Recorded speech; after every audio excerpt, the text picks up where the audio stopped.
ดวนธิดาลาวคอยเกอร์ถึงไทยบ่ได้พบหน้าพอผู้เถื่อ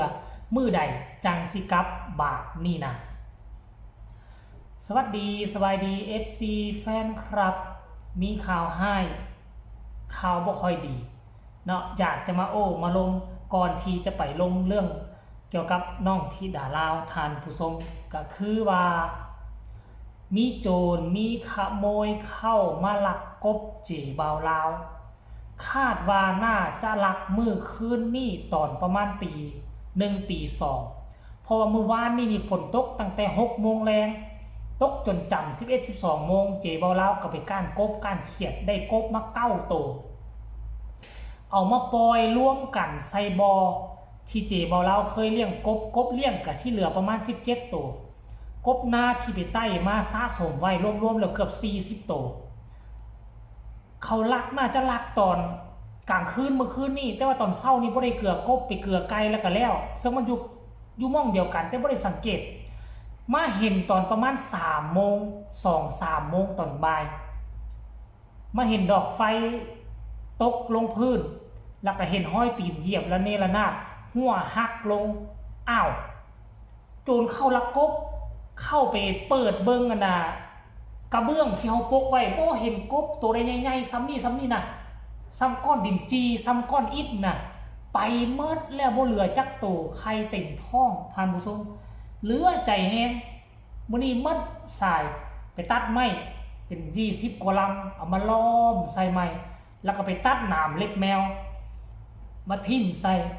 เตรียมอาวุธเรียบร้อยละปืนหนังสติ๊กสากเข้าลำกล้องแล้วขั้นมาเฮาวันนี้ความจริงมีหมาได้มาเฮากะฮู้แล้วมันเฮาคนน่ะกะบ่คิดว่าเขาสิรักเพราะปกติคนมันก็ย่าง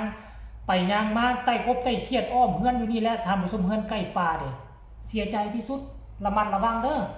เนาะเฮาก็บ่คาดคิดบ่คาดฝันมันมาได้โจรนี่นะท่านผู้ชมเนาะเอามาเข้าสู่เรื่องของพวกเฮาหัวข้อหลักเกี่ยวข้องกับน้องธิดาลาวเนาะก็คือมื้อนี้พากันมารับเอาลูกสาวธิดาลาวเต็มทีแล้วทีแรกลูกก็คิดว่ามื้อนี้บ่เห็นหน้าพ่อมื้ออื่นก็คงจะได้พบพ่อแล้วว่าเนาะพ่อผู้ศรีวิไลก็ได้โทรกิ้งกังถามลูกสาวเพิ่นฮอดใส่แล้วข้ามด่านฮอดใส่แล้วเนาะนู่นนี่นั่นแหละก็ก็ล้มกันไปถามลูกว่าสิเอาหยังมาต้อนพ่อก็ว่าสิเอาหยังมาต้อนลูกเนาะบัดลูกก็ถามว่าพ่อสิมามื้อใดปรากฏว่าคันบ่แม่น15กับ16 จึงจะถึงประเทศไทยนั่นหมายความว่ามื้อนี้มื้ออื่นมื้อฮื้อ2-3 มื้อ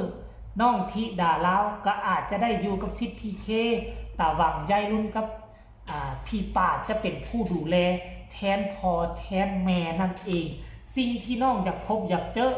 เป็นพ่อผู้แม่เพิ่งกะบ่ได้พบบ่ได้เจอจ้อยท่านผู้ชมแต่กะบ่เป็นปัญหาที่สำคัญเจอบ่เจอก็ได้กิ้งก้างโทรหากันตลอด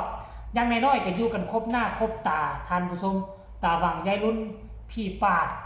อันน่ะกับ10PKทีแรกเจบ่ลาวก็บ่ฮู้ได้ว่าเป็นหยังเขาจึงเอาคนลาวมาหับนำคนลาวมาหับนำละแม่นต้องมีคนลาวเดินทางไปนำอีกคนนึงเป็นคนที่บรรลุนิติภาวะเป็นคนที่อายุแก่แล้วว่าซั่นซะ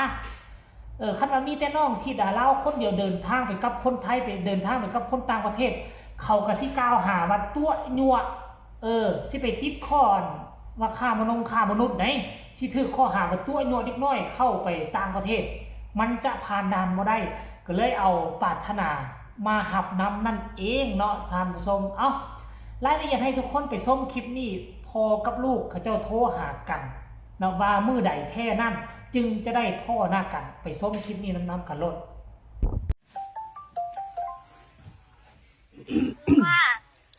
ถึงไหนแล้วลูกถึงจากบ้านROXแล้วค่ะอ๋อไปบ้านเอาแกอ่ะ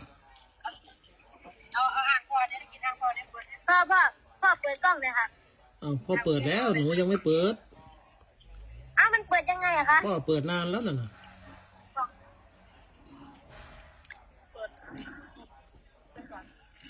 กันนึงนะคะหนูมีอะไรมาอ้างสิ่งที่ประเทศญี่ปุ่นไม่มีคืออะไรนี่เหรอคะซอสตั๊กแตนโอ้อยู่นี่ยิ่งเยอะลูกเอ้ยพ่อไต้กินทุกวันเลยน่ะ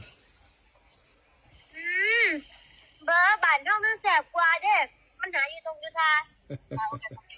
เอาแอปเอาให้ค่ะ โอ้ยเหมือนผู้ขี้ไก่เลย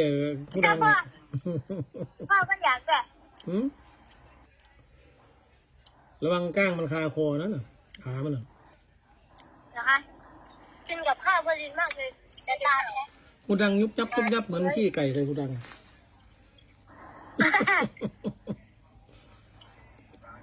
ถึงอ๋อเพิ่งออกจากบ้านเอาแอ๊กอ่ะ ใช่ค่ะ อ๋อ เอาซีนออกก่อนนะคะถ้าไม่หนูกินแล้วมันคันคอมันก็อยากมันจะมัดยังไงล่ะ ไม่ใช่ไอ้นั่นขามันคาคอบ่ คันคอพ่อบอกคันมันว่ามันมีขา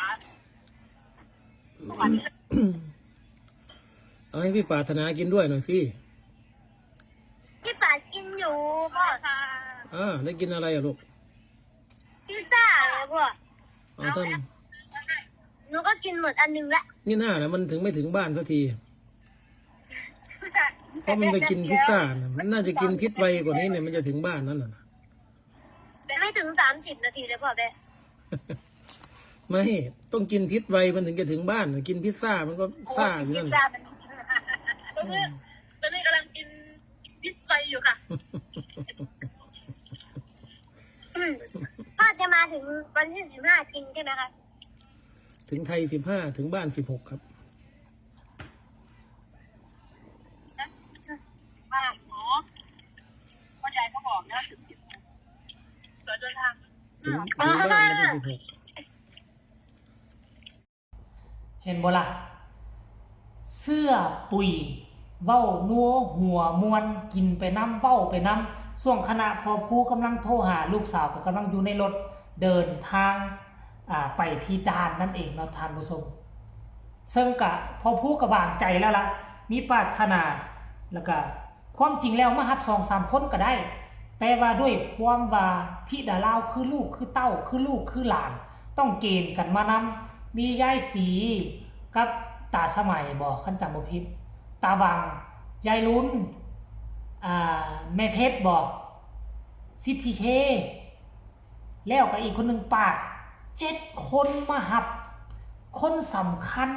กระต้องแต่งกันมาแบบคักแน่ได้ท่านผู้ชมเนาะคันคนปลูปลีบ่แม่นโตสำคัญของบ้านโอ้ยไผไปหับก็ได้แต่อันนี้บ่ตามซื้อว่าโตชูวงน่ะโตสู้ค่ายน่ะปล่อยเพลงใดออกมาก็ห่วยแสนแต